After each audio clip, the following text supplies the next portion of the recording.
श्री नवनाथ कथासार अध्याय 26. कमट कुंभाराने मथुरा नगरी सोडली. तो आपली पत्नी सुरोचन गाढव व त्याची पत्नी सत्यवती यांना घेऊन मजल दरमजल करत अवंती नगरात पोहोचला. तेथे त्याने स्वतःसाठी एक घर मिळवले. त्या लहानशा घरात तो सर्वांसह राहू लागला.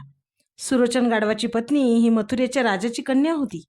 तो तिला मुलीप्रमाणे वागवत असे. ती त्याची अत्यंत लाडकी झालेली होती.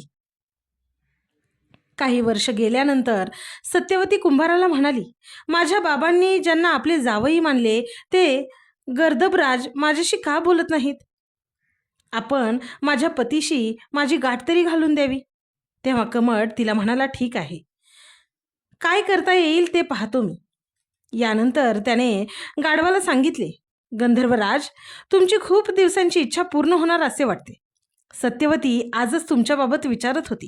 तेव्हा गाढव म्हणाला, मी राक्षस विधीने तिच्याशी लग्न करेन. उगाच लोकात चर्चा नको. त्यावर कमट त्याला म्हणाला, अहो पण गंधर्वराज, तुम्ही सध्या पशुरूपात आहात, तर ती मानवी रूपातील सुंदर नारी आहे. मग तुमची जोडी कशी काय जमणार?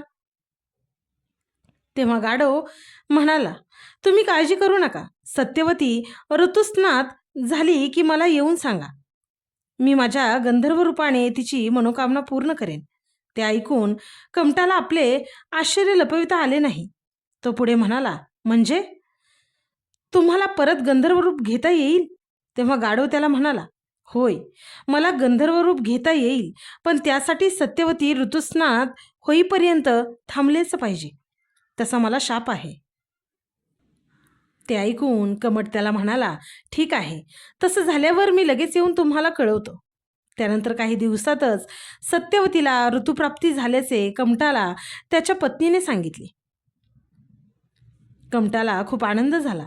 4 दिवस झाल्यानंतर कमटाने सुरोचन गाढवाकडे येऊन त्याला खूप आनंदाने ती बातमी सांगितली.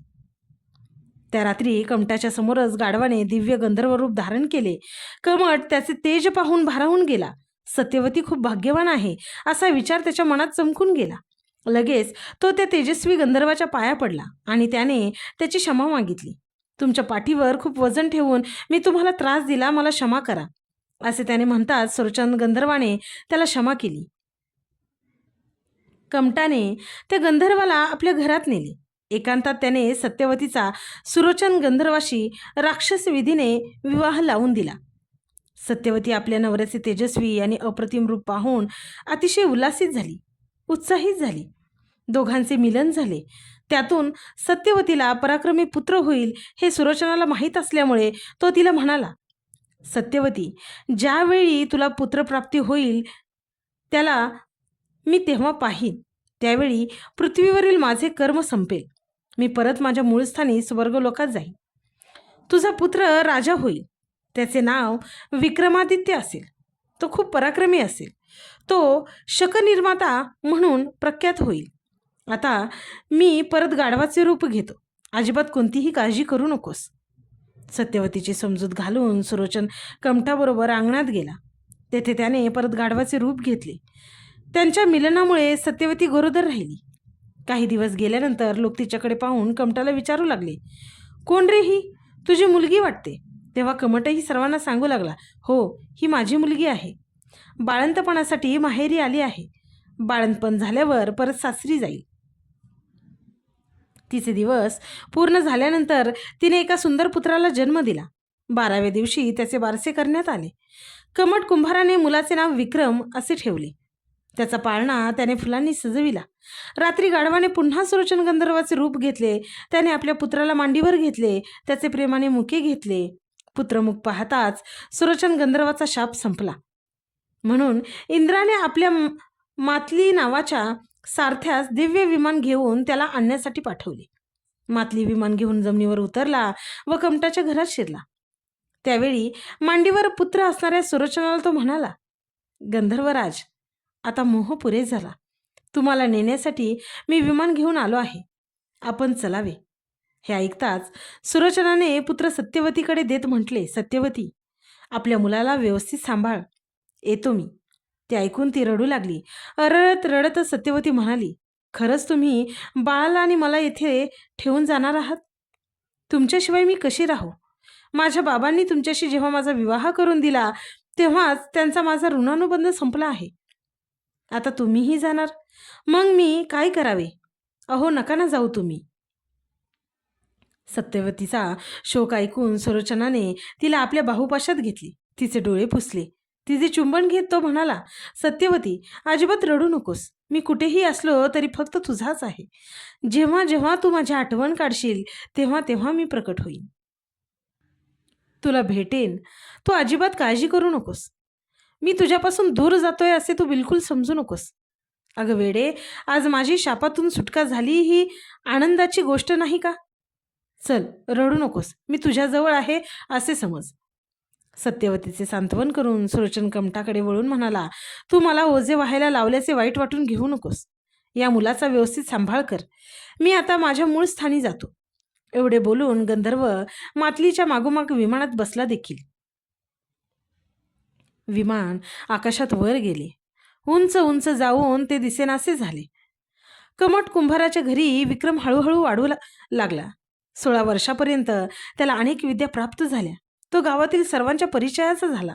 कुंभाराच्या ओळखीमुळे राजसेवक, द्वारपाल, जकात वसूल करणारे अधिकारी आदी लोक विक्रमालाही ओळखू लागले. त्यातच एका ओळखीमुळे विक्रमाला जकात वसूल करण्याचे काम मिळाले. त्यामुळे तो आता पहारे चौकीवर बसू लागला. तो हे काम करत असतानाच त्याला व्यापारी व भर्तरी यांच्यातील संवाद गुप्त रूपाने ऐकण्याची संधी मिळाली. त्याने चोरांच्या टोळीचा व्यापाऱ्यांनी समाचार घेतल्याचे जवळून पाहिले होते. तेजस्वी भर्तरीचे भाकीत खरे ठरल्याचा तो स्वतः एक साक्षीदार होता. चित्रमा हा राक्षस पूर्वाश्रमीचा गंधर्व आहे व तो पार्वतीच्या शापामुळे राक्षस झाला आहे ही गोष्ट भर्तरीला सुद्धा माहीत नव्हती. पण त्याने सांगितलेली गोष्ट खरी असेल असे विक्रमाला वाटून तो त्या राक्षसाचा समाचार घेण्यासाठी उत्तर दिशेकडे तातडीने निघाला. आणि खरोखरच त्याला वाटेत तो राक्षस दिसला. त्याला पाहताच विक्रम लपून बसला. तो जवळ येताच त्याने आपल्या खडगाने त्याच्यावर अचानक प्रहार केला. राक्षसाला कोणताही प्रतिकार करण्याची संधी मिळाली नाही. प्रहारामुळे राक्षस ठार झाला. विक्रमाने त्याच्या रक्ताचा टिळा आपल्या भाळावर लावताच राक्षस शरीरातून चित्रमा गंधर्व बाहेर आला.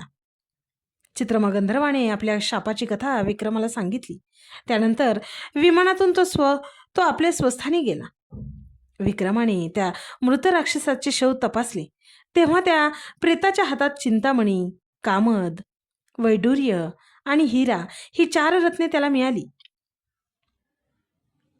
ती रत्ने घेऊन तो परतला. तोपर्यंत उजाडले होते. त्याने आपल्या कपाळावरील टिळ्याप्रमाणेच नगराच्या प्रवेशद्वारावर राक्षसाच्या रक्ताचा टिळा लावला. ते व्यापारी नगराच्या दिशेने येत असल्याचे त्याने पाहिले म्हणून तो लगेच त्या व्यापाऱ्यांकडे गेला. तो स्वतःहून त्याची ओळख करून घेत म्हणाला, "माझे नाव विक्रम. माझी पहारी चौकी येथून जवळच आहे. तुम्ही रात्री छान पराक्रम केलात. चोरांना पळवून लावण्यात तुमचे शौर्य दिसून येते. पण चोर येणार असे तुम्हाला कशावरून वाटले?" तेव्हा त्या व्यापाऱ्यांनी सांगितले, "या मुलाने ते आम्हाला सांगितले. प्रवासात येताना तो आम्हाला एका दरीमध्ये सापडला. चोरांनी त्याच्या आई वडिलांना ठार मारल्यामुळे तो अनाथ होऊन तिथे दुःखाने रडत होता. त्याचे नाव भर्तरी आहे. त्याला पशुपक्ष्यांची भाषा चांगली समजते. कोली कोई ऐकून त्याने चोरांबाबत आम्हाला सांगितले."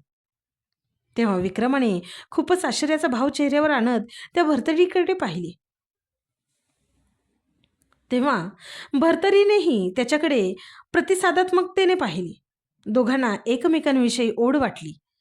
पूर्वाश्रमीची ओळख पटली. दोघांचे वय जवळपास सारखेच होते. दोघांनी परस्परांची ओळख करून घेतली. त्यानंतर विक्रमाने त्या सर्वांचा निरोप घेतला. तेथून विक्रम आपल्या चौकीवर गेला. तेथील अधिकाऱ्याला त्याने बाजूला घेऊन एक विनंती केली. त्याला भर्तरीला आपल्याबरोबर ठेवून घेण्याची इच्छा झाली होती. म्हणून तो आपल्या जकात वसूल करणाऱ्या अधिकारी मित्राला म्हणाला, "मित्रा, माझे एक काम करशील? काही व्यापारी आता थोड्याच वेळात नगरात प्रवेश करण्यासाठी येत आहेत. त्यांच्यामध्ये भर्तरी नावाचा माझा एक भाऊ आहे. ते त्याला माहीत नाही. तेव्हा ते व्यापारी येथे आल्यावर तू त्यांच्याकडून जकातीची ऐवजी भर्तरीला ठेवून घे. तसे तू त्यांना व्यवस्थित पटवून दे. मात्र जकातीचा हिशोब मला दे. मी ते सर्व पैसे स्वतः भरीन." अधिकाऱ्याला काय असेल ते समजले. त्याने विक्रमाकडून अधिक पैसे घेण्याच्या बोलीवर त्याचे म्हणणे मान्य केले. काही वेळात व्यापारी आले. व्यापाऱ्यांच्या मालाची यादी करून जकातीचा हिशोब त्या अधिकाऱ्याने केला. त्याने विक्रमाने सांगितलेल्या भरतरीची माहिती घेतली. भरतरीला पाहताच तो अवतारी पुरुष असेल असे त्याला वाटले. त्या अधिकाऱ्याने विक्रमाने सांगितल्याप्रमाणे व्यापाऱ्यांनाच विचारून पाहिले.